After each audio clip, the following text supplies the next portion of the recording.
There are some stories that can never be told. This is one of them.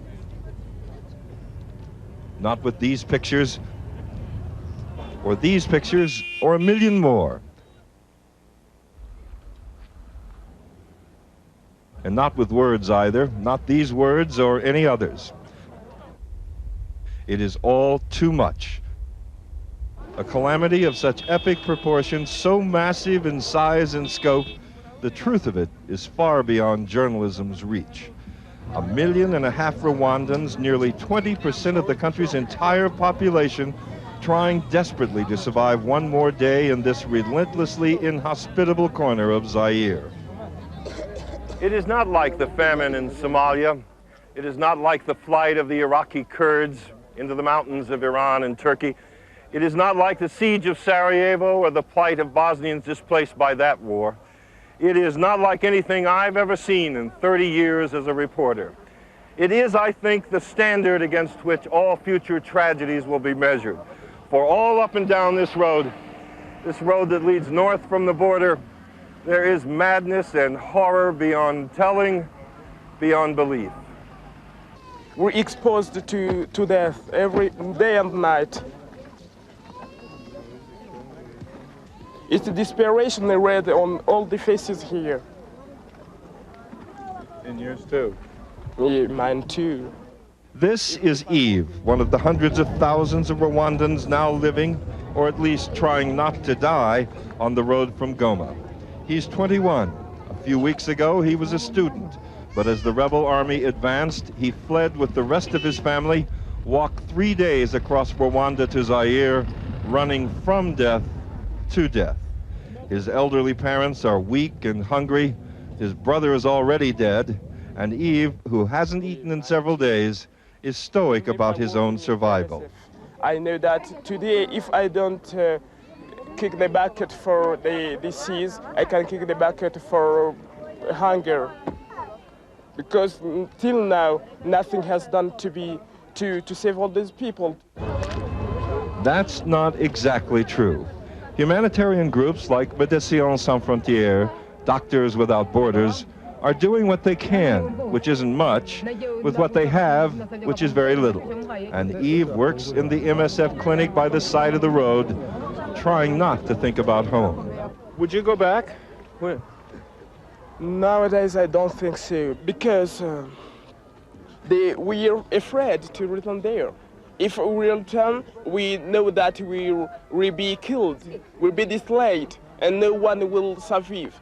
So we prefer to stay here and be killed by the disease and hunger. What is your attitude towards it? This is the land Yves now calls home. It's volcanic rock. You can't farm it, you can't build on it, you can't live on it. You can die on it, but they can't bury you in it. Which is why the road from Goma is littered with bodies, taken out each morning like Africa's trash, to be collected each day, then dumped in deep trenches now overflowing. 2,000 Rwandans, 2,000 human beings are dying each day now from dysentery, dehydration, and cholera. That's more than one every minute. By the end of this broadcast, 40 more will be gone, and tomorrow morning their bodies will join the others by the side of the road.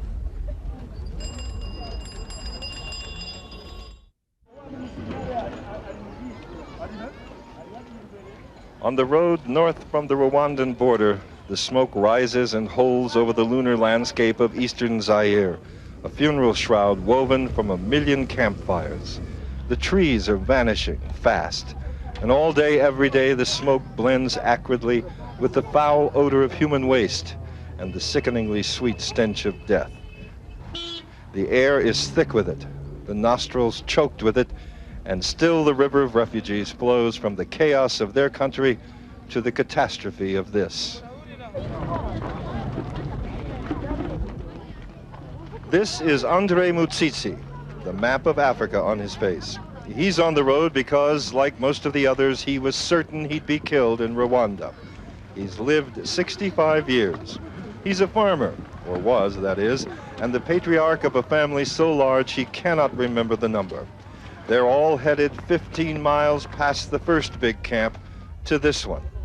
It is even more enormous, more malevolent than the other. And this is Andre's destination. He's in a hurry. He believes he's saving his family. He says he was sure he would be killed if he stayed. When was the last time you had something to eat? The last meal was last week. He's living on water. Does he have water? They are trying to get water from the lake, but whenever they drink it, people become sick. Another stop on this wretched road. Lake Kivu, cool and inviting, but contaminated now by these multitudes of refugees gathered here like so many vacationers at some island resort. And thousands more trek the road for hours and miles every day to fill their cans and take them back to their families in the camps. They do not know what they've done to the water. They drink it as though it were pure. It is pure poison. In a yellow can balanced nicely on the head of Makusa. She's 15, and so far, the healthiest member of her large family, which is why it's her job to come to Lake Kivu for the water. Why did you leave Rwanda? There were many bombs falling, and they ran away. Do you want to go home?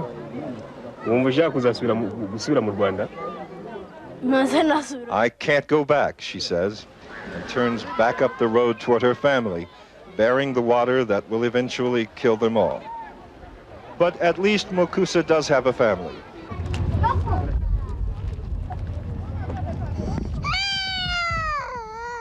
These Rwandan children do not. They're orphans. They have no one. They have nothing except a cracker now and then from a French soldier and a bit of shade for sleeping beneath the soldier's truck. It's only a few feet away from these boys dying in the sun. It might as well be a mile. They can't make it. They won't make it. They're beyond help. This small group of orphans has made it this far down the road and stopped hard by the Goma airport, just a football field away from the help that's trickling in. Though for 15-year-old Sheka and the others, it might as well be on the other side of the world. Sheka, what happened to your father and your mother? They died. When they started shooting, I ran. The others died, and I was safe. The others included not merely his parents, but 6 brothers and 3 sisters as well. All killed, he says, by soldiers of the RPF, the Rwandan Patriotic Front, the new government of his country, mainly Tutsis. Do you know the Tutsis? Yes. Do you like the Tutsis? Yes. Do you have any friends who are Tutsis? My mother was a Tutsi. Now, a few thousand Rwandans, most of them Tutsis, are headed back to the same old country with a brand new government represented at the border by Lieutenant Peter Karaki of the RPF. He cannot believe anyone would be frightened of coming home. But they say they're afraid you guys are going to kill them. Do you believe it? Well, I'm asking the questions here, Peter. No, we are not going to kill anybody. They are very welcome, including those who have committed crime. We are not going to kill anybody. If somebody has committed crime, he's going to be taken to court, an independent court. Otherwise, Rwandans are welcome.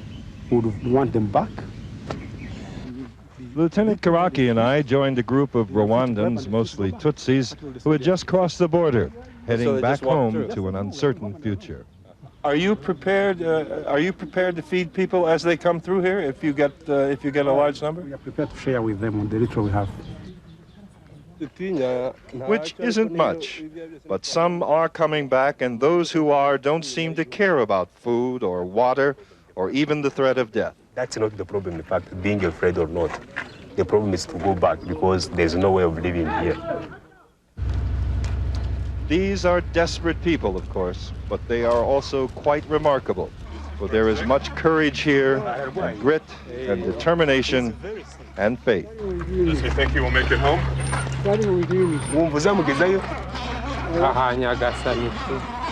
If God helps, he may reach home. But those who are going back are but a minuscule drop from the vast ocean of those who have no intention of leaving Zaire.